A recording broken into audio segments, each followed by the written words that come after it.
ಇನ್ನು ಮೇಕೆದಾಟು ಕುರಿತು ಸರ್ವಪಕ್ಷ ಸಭೆಯ ಅಗತ್ಯವಿಲ್ಲ. ಸಭೆಯಲ್ಲಿ ಉದಯನಿಧಿ ಸ್ಟಾಲಿನ್ ಅವರು ಮಾತನಾಡಿರುವಂಥದ್ದು. ವಿಧಾನಸಭೆಯಲ್ಲಿ ಉದಯನಿಧಿ ಮತ್ತು ಸಿಎಂ ವಿಜಯ್ ಅವರ ನಡುವೆ ವಾಕ್ಸಮರ ಆರಂಭ ಆಗಿದೆ.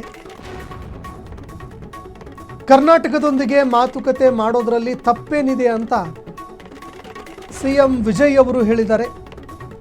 ಕರ್ನಾಟಕಕ್ಕೆ ಭೇಟಿ ನೀಡುವ ಪ್ರಸ್ತಾಪವನ್ನ ಸಿಎಂ ವಿಜಯ್ ಅವರು ಸಮರ್ಥನೆ ಮಾಡಿಕೊಂಡಿದ್ದಾರೆ.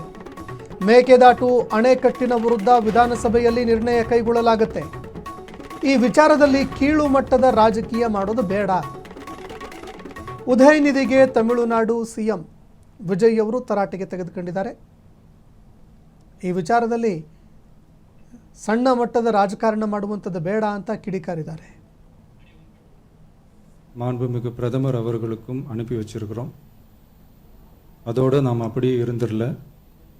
ராஜ்யசபாவில் ஒன்றிய ஜல் சக்தி துறை இணை அமைச்சர் மேகதாது அணை பற்றி முழு விவரங்களை குறிப்பிடலைன்னு தெரிஞ்சதும் காவிரி நடுவர் மன்றத்தின் இறுதி தீர்ப்பு மற்றும் மாண்புமிகு சுப்ரீம் கோர்ட் தீர்ப்பு சம்பந்தமான விதிகள் மற்றும் பத்திகளை கோட் பண்ணி மேகதாது திட்டத்துக்கு எந்த விதமான சட்டபூர்வமான அனுமதியோ நிர்வாக அனுமதியோ வழங்கக்கூடாதுன்னு மாண்புமிகு பிரதமர் அவர்களுக்கு அடுத்த நாளே நேர்முக கடிதம் எழுதினோம்.